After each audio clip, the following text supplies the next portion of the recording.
네, 안녕하세요. 여러분 반갑습니다. 오늘도 여러분들과 함께 시장 이야기 같이 좀 나눠보는 시간 가져보겠습니다. 오늘은 시황은 잠깐만 보고요. 그리고 그 이후에 저희가 같이 이야기를 나눠보겠습니다. 지금 현재 암호화폐 시장 같은 경우에는 이제 뉴욕 증시나 이제 국내 증시랑 비슷하게 시장 자체가 역시나 좋진 않아요. 그래서 이게 시세를 보는 게 지금 시점에서는 크게 의미가 없다라는 생각이 저는 들기도 하더라고요. 네, 비트코인이 77,000 그리고 이더리움이 1,500 다시 이제 하회를 하면서 네, 1,400달러 선 그렇게 좀 나타내 주고 있습니다. XRP도 볼게요. XRP도 1.8달러 그렇게 나타내 주고 있고요. 솔라나 코인도 하락이 굉장히 깊었죠. 근데 이게 사실 뭐 지금 반등을 조금 해 주고 있기는 합니다. 1% 1.5% 1.3% 뭐 2% 이런 식으로 이제 반등 구간을 나타내 주고 있긴 한데 그렇다고 하더라도 사실은 이제 시장이 워낙 낙폭이 컸었기 때문에 좋지 않은 상황들은 계속 연출이 되는 것 같고, 이게 제일 낙폭이 컸던 게 사실은 트럼프 밈코인이었습니다. 밈코인의 차트를 같이 한번 볼게요. 음 같이 한번 보시면은 지금 밈코인 같은 경우에는 4월 달 들어서 여기 보이시는 것처럼 이제 급격하게 하락을 하고 있는데, 아무래도 이제 트럼프 대통령이 촉발한 이제 경제 위기였기 때문에 거기에 따른 이제 반영도가 굉장히 큰 것 같아요. 그래서 뭐 비트코인, 이더리움도 떨어졌고 전반적인 암호화폐 시장이 떨어졌지만 그 트럼프 밈코인이 지금 7달러 정도밖에 되지 않았다라는 부분에서 이 트럼프 리스크를 좀 반영하고 있는 그런 시장인 것 같다고 보시면 되고요. 알트코인 시즌 지수는 16으로 여전히 이제 비트코인 쪽으로의 자금이 좀 많이 몰려 있고, 크립토 공표 탐욕 지수는 15를 나타내고 있습니다. 오늘 제가 준비한 또 하나하나의 뉴스들도 살펴보도록 하겠습니다. 오랜만에 그 저희가 시가총액상으로의 흐름을 좀 가지고 왔는데요. 골드 같은 경우에는 여전히 3,000달러 선을 좀 유지해 주고 있는 시점이죠. 그만큼 골드 같은 경우에는 이제 계속되는 시장에서의 지지력이 있었던 것 같아요. 아무래도 안전 자산에 관한 수요가 지금은 높아질 수밖에 없는 상황이다라고 보시면 되고요. 미국 빅테크 기업들이 정말 많이 떨어졌거든요. 특히나 애플이 이제 간밤에는 5%의 낙폭을 보였는데, 애플 같은 경우에도 지금 2위, 3위, 4위, 5위를 지켜주고 있지만은 그래도 이 비트코인이 하락을 했음에도 9위 자리를 지켜준 거는 아무래도 이제 다른 빅테크 기업들의 하락 때문이지 않을까, 그렇게 예상을 해보고요. 사우디 아람코도 현재는 8위를 나타내고 있다라는 게 지금 확인이 되는 시점입니다.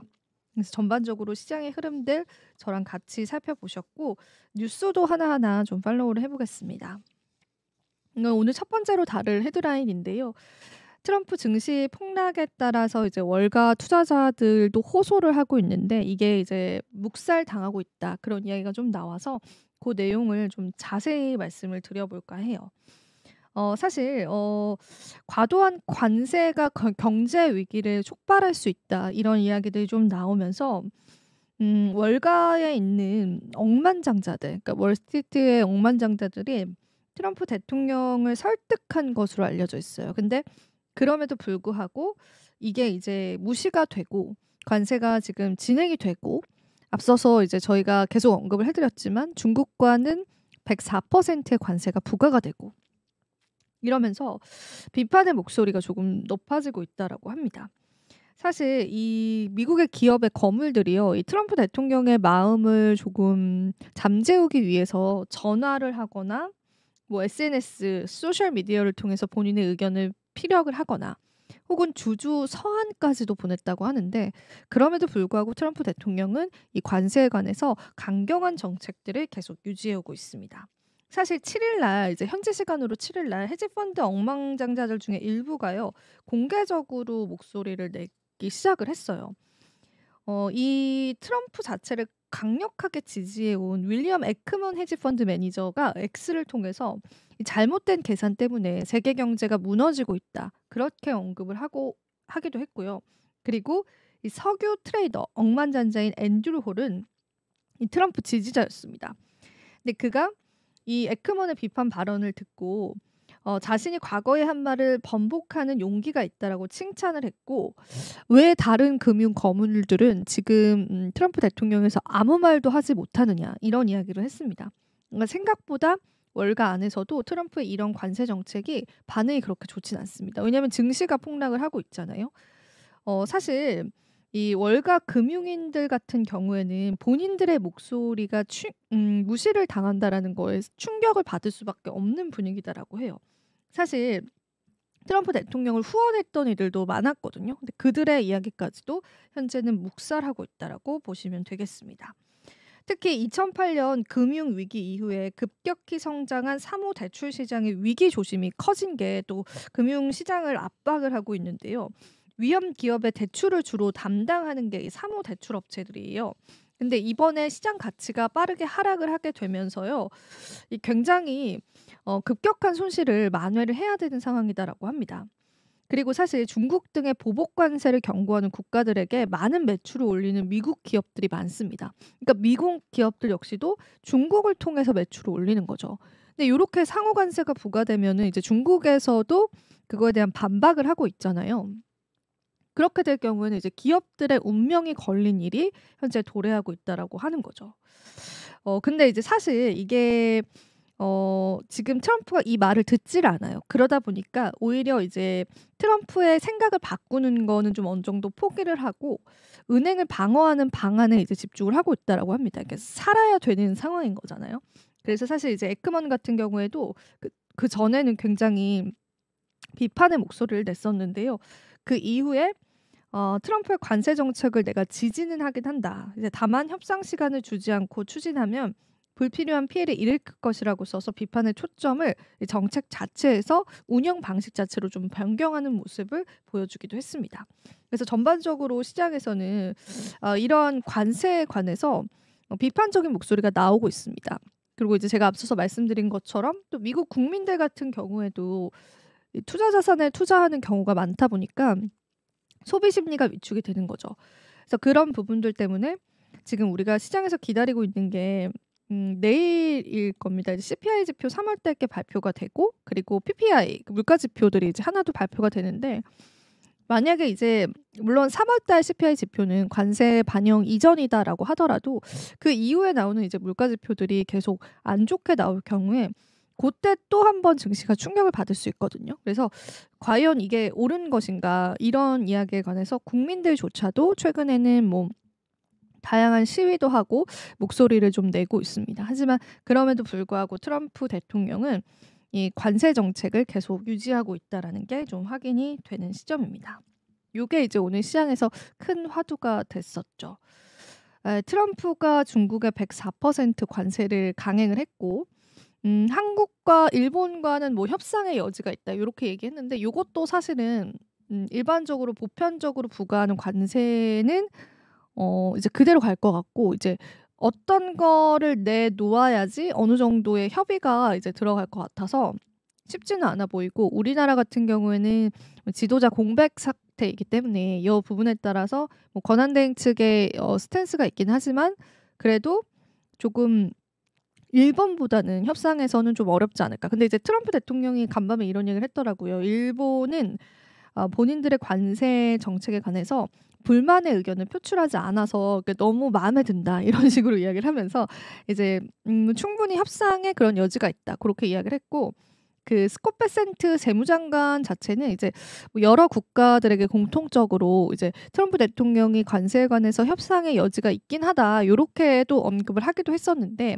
사실 요건 이제 트럼프 대통령이 직접 한 말은 아니다 보니까 우리가 또 모르는 것 같아요. 그래서 얼마나 내어 주어야지 이제 협상이 될지 그렇게 이제 불안감이 많아지는 것 같고 이게 이제 타임라인적으로 보자면은 이제 뉴욕 증시가 급락을 한 거는 이제 관세를 부과를 하겠다 그렇게 이제 하면서 뉴욕 증시도 급락을 했는데 이게 먼저 이제 백악관 대변인인 캐롤라인 레빗이 우리는 이제 중국의 104의 관세를 부과를 할 거다 이렇게 이야기를 했고 미국 현지 시간으로는 이제 늦은 밤이었을 것 같아요. 한국 시간으로는 오후 1 시에 행정명령에 직접 이렇게 서명을 했습니다. 그래서 그게 이제 외신 속보로 나왔었는데 그렇게 되면서 위안화 가치가 급격하게 절하가 됐어요. 근데 이제 위안화 가격이 꺾였다라는 거는 원화에도 분명히 영향을 줬죠. 왜냐하면 이제 트레이더들 이제 해외 알비들 입장에서는 일단 '아시아 증시 피하고 보자.' 요런 이제 론들이 나왔기 때문에 그 위안화가 꺾이면서 이제 원달러 환율 오늘 급격하게 상승한 거 다들 확인하셨을 거예요. 그래서 지금 뭐 환율적인 상황도 좀 좋지 않은 상황이 연출이 되고 있어서 지금은 미국과 중국이 협상을 하는 게 이제 가장 중요한 것 같습니다. 왜냐하면 이제 다른 국가들과 뭐 예를 들면은 캐나다와 멕시코와의 관세 이슈가 있었을 때 증시 폭락보다 중국 쪽이랑 이슈가 있었을 때 그 증시 폭락과 환율 상황이 더 안 좋았거든요. 물론 캐나다, 멕시코 때도 이제 충격은 있었습니다. 그래서 이제 중국과 빨리 이제 어느 정도의 협의점을 도달하는 게 좋아 보이는데 이제 중국은 지금도 강경해요. 그러니까 여러 가지 농산물에 관한 수출 제한, 그리고 희토류와 같은 희귀금속에 관한 수출 제한, 그리고 이제 추가적으로 또 다른 카드를 쓰고 있는데 그것도 이따 같이 여러분들과 이야기해 보겠습니다. 요거는 이제 재밌는 기사가 나와서 같이 이야기를 해 볼까 해서 가지고 왔습니다. 채권 시장 괴담이 지금 돌고 있습니다. 레버리지 거래가 붕괴됐고요. 2020년 팬데믹 사태 재현에 관한 우려가 확산되고 있다고 합니다. 레버리지는 이제 조금 더 이제 크게 베팅을 한 거잖아요. 근데 고게 붕괴가 되면서 금융시장이 팬데믹 때까지도 재현될 가능성이 있다고 하는데 어떤 내용인지 한번 볼게요. 미국 채권 시장에서 2020년 팬데믹 당시의 공포가 다시 고개를 들고 있습니다. 헤지 펀드들이 주로 쓰는 수조 달러 규모의 베이시스 트레이드 붕괴 조짐을 보이고 있다는 것인데 이 재무부가 대량의 국채 발행을 또 지금 진행하고 있어요. 그러니까 재무부 측에서도 국채가 이제 발행을 해야 되는 상황에서 이제 국채에 관한 수익률도 좋지 않은 거죠. 연준이 시장 붕괴를 막기 위해서 개입을 또 할 수 있다. 그런 이야기가 들고 있는데 이 채권 시장 관계자들에 따르면은 이 장기 채권 수익률 상승이 심상치 않다는 지적이 나와요. 근데 이게 제가 앞서서 언급해 드렸었던 이 중국의 관세 이야기가 또 연결이 됩니다. 10년 만기의 국채는 사흘째 0.13포인트 올랐는데요. 30년 만기 국채는 지난주 최저치 대비해서 60 베이시스 포인트가 급등을 했습니다. 장기 채권 수익률이 상승을 하는 거는 월가에서 가장 인기 있었던 국채 매수와 스왑 매도 전략이 무너지고 있기 때문이라고 분석을 했고요. 국채 현물과 국채 선물의 가격 차이를 이제 활용한 베이스 트레이드도 문제가 됩니다. 요거 비슷한 원리 때문에 엔캐리 트레이드 청산도 있었잖아요. 채권 시장에서 흔한 이 투자 전략이 트럼프 쇼크 이후에 매도 압력과 유동성 부족 속에서 위태롭게 흔들리고 있다는 겁니다. 금리 스왑이 국채보다 강하게 움직이면서 국채와 스왑 사이의 스프레드는 사상 최저 수준으로 좁혀졌고요. 이렇게 될 경우에 헤지 펀드들과 은행들이 포지션을 정리를 하면서 또 발생을 했는데 추가 포지션 정리도 있을 수 있다는 거죠. 사실 이게 그 차이가 좀 벌어져야 여러 가지 같이 베팅을 하면서 그 전략적으로 트레이딩을 할 수가 있는데 요 차이가 거의 없다라고 한다면은 요거에 따라서 이제 트레이더들의 강제 청산이 이루어질 수 있다라는 겁니다. 실제로 여기 보시면은 스파이크 관련해서 같이 보시면 될 텐데요. 이게 10년물 국채고 이게 30년물 국채인데 요거의 이제 차이점들에 관해서 여러분들 좀 집중을 해 보시면 좋을 것 같아요. 그리고 또 추가적으로 요거 같은 경우에는 이 유동성이 부족을 하게 되면서 월가가 이제 연준 개입이 48시간 내에 가능하다. 요렇게 지금 이야기가 나오고 있고 제가 요거 기사를 가지고 온 게 녹화 시점 기준으로 얼마 되지 않았어요. 그래서 오늘 여러분들 시장을 같이 살펴보시는 게 좋을 것 같고 월가 기관 투자자들이 트럼프 행정부가 채권 투자를 용이하게 규제를 개선해 줄 것을 믿고 금리 노출을 강화해 왔습니다. 그런데 지난주부터 금융시장이 쇼크 상태에 들어가면서 스왑 계약은 늘리는 동시에 현금을 확보하기 위해서 국채를 대량으로 매도하기 시작을 했습니다. 겁니다. 채권 수익률이 급등할 수밖에 없었던 거죠. 자, 그리고 이제 요 채권 수익률 급등한 거에 관해서 이 중국 국채 매도설도 이제 나오고 있어요. 그래서 좀 해석은 좀 헷갈리는데요. 다른 원인 분석도 나오고 이게 트럼프 대통령 무역 전쟁이 스태그플레이션 우려를 키웠다고 보는 그런 시선도 있습니다. 그리고 이제 다른 한쪽은 중국이 미국에 대한 반격으로 국채를 팔고 있다. 요런 이야기도 나오고 있어요. 또 다른 분석은 이 전략 자체가 과도한 레버리지를 기댔기 때문에 결국 터질 수밖에 없었다고 본다. 요렇게 이야기를 하는데 문제가 되는 거는 청산이 너무 빨리 몰리고 있다라는 겁니다. 투자자들이 이제 앞다퉈서 이제 국채를 팔고 국채 수익률은 급등을 했고요. 네, 미국 국채간에서 큰 폭의 매도가 나왔다라고 이해를 하시면 되는데 반면에 스왑 금리는 안정적이거나 오히려 하락하면서 그 괴리 자체가 굉장히 좁혀진 상황이다라고 합니다. 현재 거의 모든 만기 구간에서 이 스프레드는 역사상 가장 낮은 수준이다라고 합니다. 유동성 부족의 벽에 부딪혔다는 것이 채권 전문가들의 중론인데요. 주식시장은 이제 공포성 매도세로 폭락을 했고 채권 시장에서는 이틀 만에 10년물 금리가 수십 베이시스 포인트 급등을 했습니다. 외환 시장에서는 위험 회피 심리 속에서 엔화가 급등했고 향후 달러 부족 사태가 폭발할 가능성도 제기되고 있습니다. 생각보다 심각한 문제다라는 거죠. 그리고 이제 월가 쪽에서는 6조 달러 규모의 이제 달러 숏 포지션도 숨겨져 있다고 추정을 하고요. 이게 베이시스 트레이드보다 더 큰 잠재적인 수요를 가지고 있다라고 합니다. 그리고 이제 보시면 여기 스왑 스프레드도 여기 보이실 수가 있죠. 근데 요거를 떠나서 지금 가장 이제 문제가 되는 거는 수요일과 목요일에 10년물과 30년물에 관한 국채 입찰이 예정돼 있거든요. 만약에 이 입찰이 실패가 될 경우에 굉장히 시장이 또 안 좋아질 수 있어요. 그리고 미국은 화요일에 3년 만기 채권 580억 달러를 3.78%에 매각을 했고 10년 만기 채권이 390억 달러와 30년 만기 채권이 220억 달러가 아직 남아 있다라고 합니다. 사실 이제 미국 재무부랑 계약을 맺고 있는 투자은행들이 국채 물량을 소화할 수도 있지만 만약 딜러들의 인수 비중이 40%에서 50%에 그친다면은 그 물량은 또 누군가가 받아야 되는데 요렇게 될 경우에 그 시장이 그 신호 자체를 부정적으로 받아들일 가능성이 크다라고 합니다. 그래서 아마 국채 시장 붕괴를 막기 위해서 48시간 내 시장에 개입할 것이다라는 루머가 들고 있고요. 이게 미국 금융시장에 있어서 중대한 분수령이 될 수 있다는 관측이 나오고 있습니다. 그래서 이게 결과적으로 미국의 국채에 관한 수익률이 지금 보시는 바와 같이 그래프상으로도 보이시죠? 급등을 하게 되면서 이제 일어나는 현상들이에요. 이렇게까지 급등을 단기간에 한다라는 거는 그에 따른 시장에 그 부작용들이 굉장히 많이 생기는 거거든요. 근데 이제 여러 가지 설들을 제가 설명을 해드렸죠. 트레이더들의 그런 이제 레버리지 관련한 물량도 이야기를 같이 들었는데 그 중에서 이제 그 미국 국채를 팔고 있다 중국이 요 설도 굉장히 많이 이야기가 나와요. 사실 이제 마켓워치에서 처음에 이제 4월 7일 날 그 미국채 수익률이 급격하게 올라갔을 때 중국 이야기를 하지 않았는데 이제 일부 트레이더들이 급하게 이제 매각을 했다 요런 이야기를 하고 있는 상황인데 사실 이제 중국 같은 경우에는 이제 미국의 국채를 일본 다음으로 많이 갖고 있어요. 물론 이제 최근에는 예전에 국채를 엄청 사들였던 거를 팔면서 금을 이제 매수하는 전략을 보여주긴 했었는데 그래도 많이 가지고 있어요. 근데 이제 아까 말씀드렸다시피 이제 미국에 관한 이제 무역 전쟁, 관세 전쟁에서 중국이 쓸 수 있는 카드는 다양하게 있죠.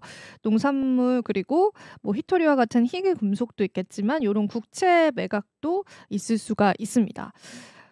실제로 지금 1시였죠. 이제 한국 시간으로 오후 1시에 104% 관세 서명을 이제 트럼프가 했고 그게 이제 발효가 됐습니다. 1시 좀 전에 서명을 하고 이제 1시부터 발효가 됐는데 그때 바로 중국이 하나로 한 74조 원 정도의 미국 국채를 팔아버렸어요. 그래서 그게 이제 트레이더들 SNS에 올라오더라고요. 미국채가 또 올라가고 있다. 그래서 사실 이제 요렇게 되면은 지금 이게 국채 수익률, 그러니까 이자율이 높다라는 거는 이제 지금 트럼프가 뭐 미국의 부채가 많고 미국의 부채 이자가 많아서 증시를 일부러 떨어뜨리면서 미국에 있는 국채 수익률을 낮추려고 한다. 그리고 실제로 낮아지기도 했습니다. 이제 요런 이제 어떤 그의 숨은 의도 이런 게 이제 월가에서 많이 이야기가 나왔었는데 그거를 이제 중국 쪽에서도 모를 리가 없겠죠. 그래서 그냥 미국의 국채를 큰 폭으로, 그러니까 대량 70조 원 넘는 금액이면 큰 금액이잖아요. 그거를 이제 빠르게 매도를 하면서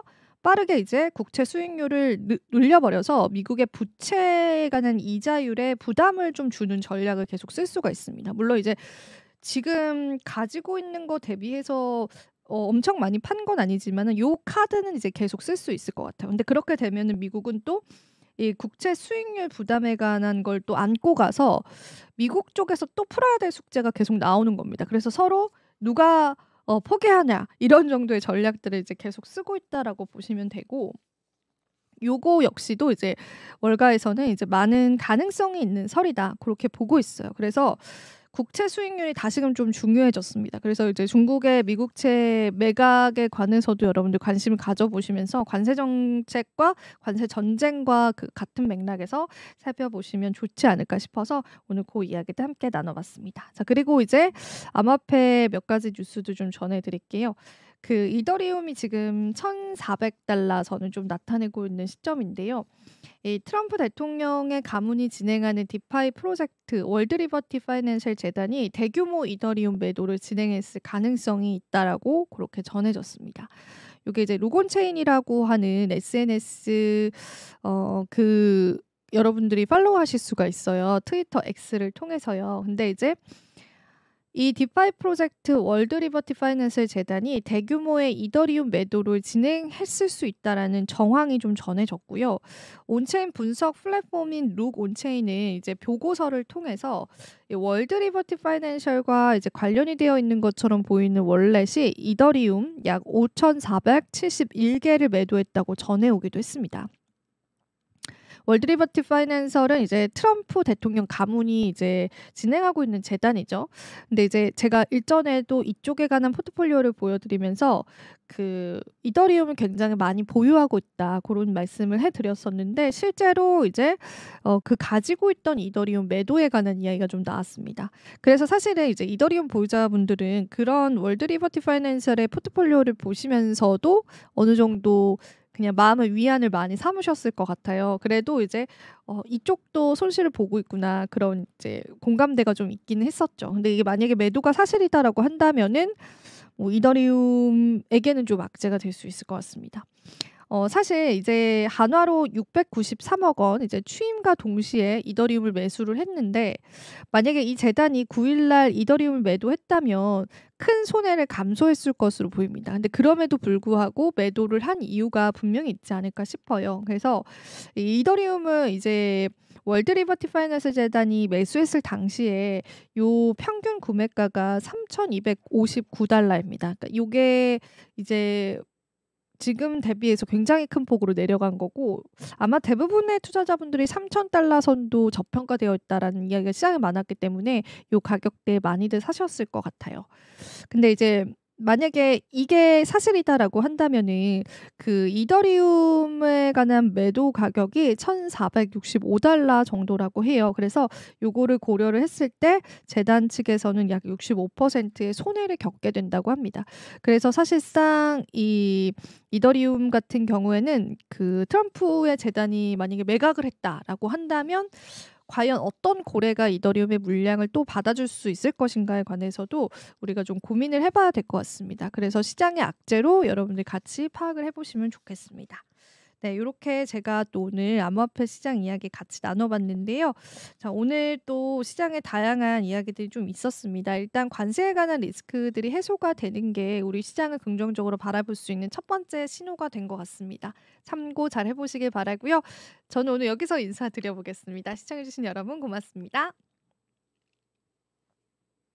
오늘의 코인 이야기 여러분들과 함께 또 나눠보도록 하겠습니다. 자, 오늘도 또 유의미한 다양한 자료들이 있었고요. 같이 저와 이야기를 좀 나눠보시면 좋겠습니다. 일단은 시세부터 체크를 해보실 텐데요. 사실은 전반적으로 시장이 좋지 않아서 배열장에 관한 이야기가 사실은 나오고 있습니다. 이더리움이 이제 $2,000 선을 확실히 깨져가면서 $1,830 선을 현재 나타나고 있고요. 비트코인은 82,000을 현재 유지를 해주고 있어요. 사실 일주일 전만 해도 87,000까지 도달을 하면서 시장에서 이제 9만 회복에 관한 이야기가 나왔는데 그런 것들이 이제 조금 무색하다라고 보시면 될 것 같고요. 최근에 BNB 코인이 굉장히 좋아요. 그러니까 BNB 이제 네트워크를 사용해서 밈 코인들이 어느 정도의 활성화를 나타내면서 오히려 이제 솔라나 쪽이 조정을 받으면서 BNB 코인이 시가총액 그 자리를 굉장히 잘 지켜주고 있거든요. 그래서 요게 이제 시가총액상의 재편이다 그런 이야기가 또 시장에 나오고 있기 때문에 우리가 이제 전반적으로 시장의 흐름들을 잘 살펴보면서 트렌드 코인들을 선별하는 것도 굉장히 중요한 일인 것 같습니다. 그리고 이제 그래도 여기 보시면은 이제 카르다노라든지 톤코인, 그 트론코인 몇 가지 알트코인들은 좀 올라줬고 아발란체는 0.05% 제가 이따가 이야기 전해드릴 건데 그레이스케일에서 현물 ETF에 관한 신청을 또 하기도 했습니다. 그래서 여러 가지로 시장에 호재는 있었는데 그게 이제 크게 반영이 됐다라고 보여지지는 않는다라는 그런 시장인 것 같습니다. 오랜만에 이제 트럼프 밈 코인도 한번 살펴볼게요. 오피셜 트럼프도 $10 하락을 하면서 지금 현재는 코인 마켓캡 기준으로 시가총액은 42위를 차지하고 있습니다.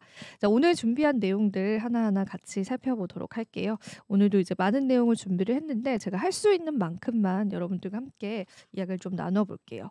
자, 일단은 이제 최근에 이제 우리가 주목해 볼 만한 그런 헤드라인들 준비를 했는데 앞서서 말씀드린 것처럼 이 그레이스케일이 아발란체 쪽에 관한 현물 ETF 상장 신청을 했고 이게 아직은 승인이 되어 간 상황은 아니에요. 그래서 이제 대부분 사실 우리가 이제 주요 알트코인이다라고 하는 XRP라든지 솔라나 쪽도 아직은 승인이 난 건 아니기 때문에 요거는 이제 신청을 했다라는 의미 정도로만 해석을 해보시면 좋겠고 이더리움은 여전히 약지를 나타내면서 연중 최저치가 이제 눈앞에 두고 있는 시점입니다.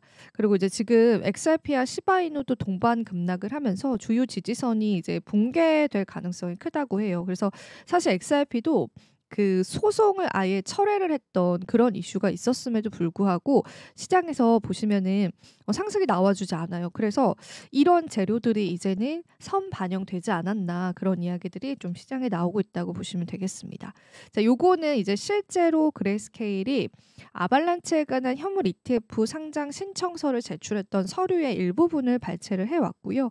ETF 심사 요청서 19B-4를 제출을 했는데 수수료는 이제 2.5%를 가져갔다라고 이렇게 이야기를 했고 그다음에 SEC 상장 요청에 최대 90일의 심사 기간을 거친다고 합니다. 그래서 그때 이제 승인이 날 건지 안 날 건지를 이야기를 할 텐데 사실 그 이전에 그 다른 알트코인에 관한 ETF가 반려가 많이 됐잖아요. 그래서 아마 이번에도 한 번에 신청될 가능성은 좀 없다라고 업계에서는 보고 있습니다. 그래도 우리가 뭐 혹시 모르죠. 깜짝 승인이 날 가능성도 있으니까 여러 가지로 지켜보시면 좋겠습니다.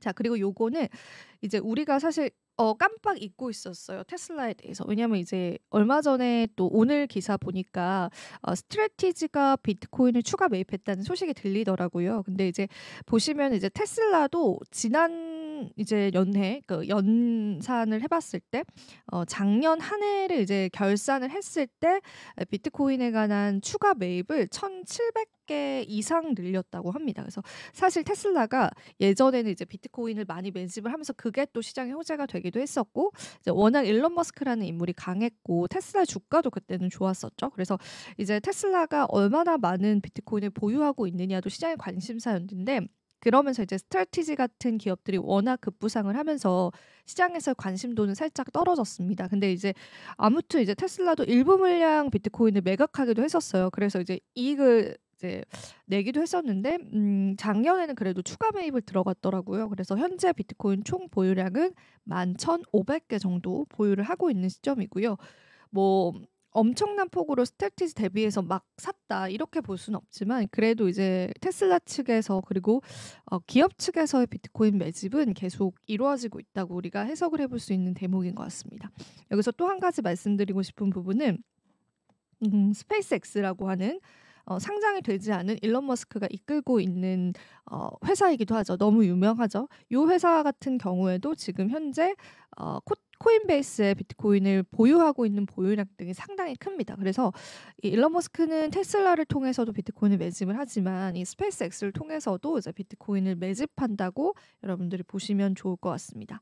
자, 그리고 이제 제가 녹화 시간 기준으로 바로 내일입니다. 이제 미국에서 관세가 좀 시작이 되어 4월 2일부터 전반적인 상호 관세, 이제 모든 품목에 관해서도 상호 관세를 이제 부과를 하는데, 일단 이 자료는 야후 파이낸스에서 가지고 왔는데 그때 이제 트럼프가 자동차 관세를 부과했을 때 그 인터뷰 장면이에요. 그래서 그 야후 파이낸스 인터뷰를 통해서 물론 이제 다른 언론사에서도 이제 트럼프의 이야기를 많이 이제 인터뷰를 따갔지만은 이 자동차 관세를 통해서 연간 1,000억 달러, 147조 원의 세수 증가를 기대한다라고 이제 발언을 했습니다. 트럼프가. 그래서 이제 이 부분들이 시장에서 충격을 지금 주고 있고, 이제 전반적으로 뉴욕 증시 그리고 코인까지도 이게 충격을 주고 있습니다. 그래서 이제 최근의 리포트를 보면은 트럼프가 사실은 끌어올렸던 암호화폐 시장이지만 이런 관세 리스크를 이제 금융시장, 투자시장에 쥐어주면서 거기에 따라서 시장이 또 하락을 하고 있다, 이런 또 이야기들도 많더라고요. 근데 사실상 이제 트럼프가 관세를 크게 이제 다른 조치 없이 시행을 할 것으로 보여지고요. 그리고 이제 트럼프는 이제 미국 해방의 날이다, 이렇게 또 이야기를 하고 있는 상황이죠. 그리고 이제 이번 주에 상호 관세 관련한 기자회견을 또 예고를 했어요. 그래서 이 부분에 따른 시장의 변동성들을 여러분들 예상을 해봐야 될 것 같고, 일단은 이번 주에 미국 지표도 많이 나오고 상호관세 기자회견도 이제 기다리고 있어서 시장이 조금 조용합니다. 전반적으로 코인 시장도 그렇고 이제 전반적인 금융 시장이 좀 조용한 느낌들이 지금 펼쳐지고 있고요. 사실 이제 트럼프가 이 자동차 관세 관련해서는 그 처음에는 멕시코랑 캐나다 쪽 이야기를 했잖아요. 그러면서 이제 멕시코랑 캐나다랑 협정을 맺은 게 있어요. 그래서 일시적으로는 멕시코와 캐나다는 일단은 자동차 관세를 매기지 않고 그 두 나라를 제외해서 모두 다 이제 자동차 관세를 이제 매길 것으로 지금 현재는 예상이 되고 있고, 이게 바로 저희 녹화 시간 기준으로 내일부터 시행이 되는 부분이다 보니까 그때 시장의 변동성이 있다라는 것도 여러분들 꼭 체크를 해보셨으면 좋겠습니다. 그리고 이제 추가 변동성 예고를 했습니다. 트럼프가 이 부분도 얘기를 해야 되고, 이거를 또 예고를 하면서 의약품 쪽에 관해, 그러니까 정말 모든 품목에 관한 이제 관세를 예고를 했어요. 그러면서 만약에 내가 관세를 올린다고 해서 소비자에게 그걸 전가하게 될 경우에 그에 따른 또 조치가 있을 것이다, 이렇게 하고 있는 상황이라서 기업 입장에서는 굉장히 이제 상황이 좋지는 않죠. 그래서 이거를 이제 투자 시장이 어떻게 헤쳐나갈지, 그런 여부들도 우리가 좀 넓은 관점에서 같이 봐야 될 것 같습니다. 근데 그 와중에 이제 트럼프가 스테이블 코인을 출시한다는 소식이 또 전해졌거든요. 그것도 제가 보여드릴게요. 자, 트럼프가 이제 스테이블 코인을 이제 출시를 하겠다, 이렇게 이야기를 했는데, 이거는 이제 월드 리버티 파이낸셜 이야기를 같이 나눠야 될 것 같습니다. 일단 트럼프가 이번에 대선에 나가게 되면서 그 대선 활동을 막 할 때, 그러니까 선거 활동을 막 했을 때 내가 이제 암호화폐 관련한 회사를 출범을 하겠다, 이렇게 이야기를 했고, 그 안에 있는 임원진들이라고 이제 쉽게 표현할게요. 그 구성원들이 이제 본인의 지인 그리고 본인의 가족들로 구성을 했습니다. 그 단체가 월드 리버티 파이낸셜이라는 회사예요. 근데 이 회사에서 암호화폐를 계속 사 모읍니다. 그래서 이제 투자자분들은 그러면은 이게 트럼프 일가가 사는 코인이다, 이렇게 해석을 하면서 그 월드 리버티 파이낸셜에 관한 이제 포트폴리오를 굉장히 많이 참고를 해요. 그래서 제가 요거는 최근 월드 리버티 파이낸셜 그 포트폴리오를 좀 캡처를 해왔고, 이게 아캄에서 아마 이제 실시간으로 공개를 할 거예요. 그래서 혹시 원하시는 분이 있으면 제가 그 나중에 사이트도 알려드릴 텐데, 여기서 보시면은 그냥 이제 얼마나 가지고 있는지, 그 정도, 그러니까 어떤 코인들을 가지고 있는지를 이제 목록화 시킨 거예요. 그래서 보시면은 이제 이더리움 많이 가지고 있고요. 그다음에 뭐 요건 스테이블 코인이니까, 그리고 TRX도 가지고 있고, 온도 파이낸스, 그다음 아발란체는 이제 제가 그레이스케일에서 현물 ETF 신청했다고도 말씀을 드렸죠. 그리고 무브 코인도 가지고 있고, 그러니까 대부분 이제 우리가 아는 알트코인들이 좀 많습니다. 그래서 요런 코인들 가지고 있는데, 이제 중요한 거는 이제 트럼프 일가도 이더리움은 지금 현재 그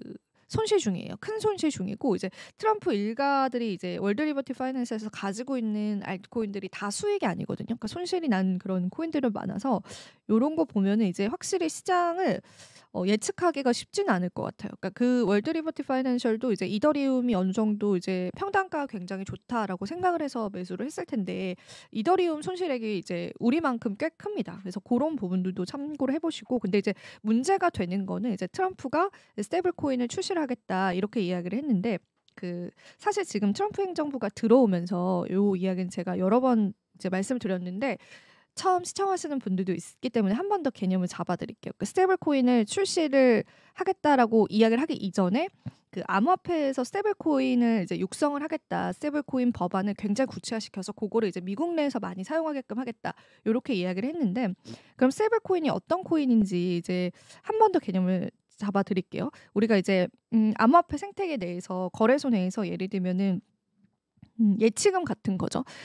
만약에 내가 이제 삼성전자 주식을 사려고 이제 돈을 넣어 놨을 때 내가 생각했을 때 삼성전자가 지금 매수할 타이밍이 좀 아닌 것 같다라고 할 때 우리가 그거를 이제 현금화 시켜 놓잖아요. 일단은 뭐 그 거래소에서 돈을 빼는 건 아니지만은 그 안에 이제 넣어 놓잖아요. 그런 통화다. 암호화폐 거래소 내 통화다라고 보시면 되는데 이제 이 스테이블 코인의 그러면은 양이 굉장히 거래소 내에서 이제 늘어났다라는 거는 이제 크립토 시장 내에서도 대기 자금으로 해석을 합니다. 그래서 대기 자금이 굉장히 많아졌네. 언제든 이 투자자들은 이 스테이블 코인을 가지고 암호화폐를 매수를 할 거야. 이렇게도 이제 생각을 하고 그다음에 이게 스테이블 코인을 여러분들 막상 이제 사용을 하시다 보면은 이게 송금 그러니까 암호화폐는 거래소를 우리가 트는 순간 우리의 지갑 번호가 생성이 되거든요. 근데 이제 내가 만약에 예를 들면은 제가 뭐 제 동생이 있어요. 근데 그 동생이 외국 유학을 하고 있는데 외국에서 그 내 동생이 암호화폐 계좌를 트고 그 지갑 주소만 있으면은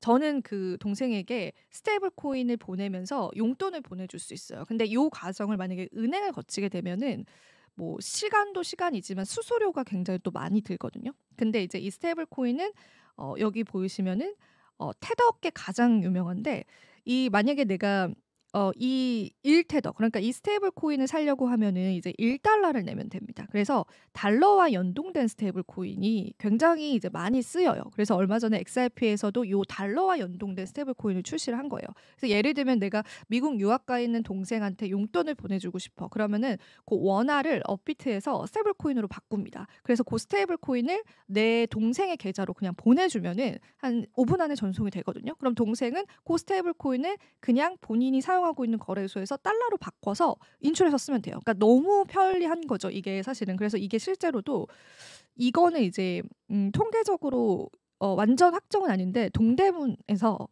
이 스테이블 코인을 쓰고 있다고 해요. 예를 들면 이제 중국인이 와서 이제 대량 구매를 해요. 근데 그때 뭐 원화로 결제, 위안화로 결제, 달러로 결제 이런 게 좀 복잡하잖아요. 그래서 일단 스테이블 코인으로 결제를 해준다고 해요. 그 달러로 이제 환산을 하겠죠. 환율을 봐서. 그래서 이제 동대문 상인들도 요 스테이블 코인으로 결제를 하면은 사실상 우리가 뭐 여러 가지 수수료들을 좀 피해갈 수 있잖아요. 그래서 그것 때문에 이제 암호화폐 거래소 지갑을 생성하시는 분들도 있다고 합니다. 그래서 그렇게 이제 되게 실제로 많이 쓰이고 있어요. 근데 이제 트럼프가 요 스테이블 코인을 본인의 이제 회사, 그러니까 월드 리버티 파이낸셜에서 출시를 하겠다. 이렇게 또 언급을 했습니다. 근데 요거는 문제의 요지가 좀 있어요. 왜냐하면은 트럼프가 스테이블 코인을 트럼프의 일가가 출시를 한다라는 거는 이제 경제적인 이득을 취할 수 있는 거잖아요. 근데 이거 지금 트럼프는 공직자이기도 하고 한 나라의 대통령인데 이런 스테이블 코인이 본인이 가지고 있는 사업체에서 출시를 하는 게 과연 옳은 걸까? 이런 이야기가 또 나오면서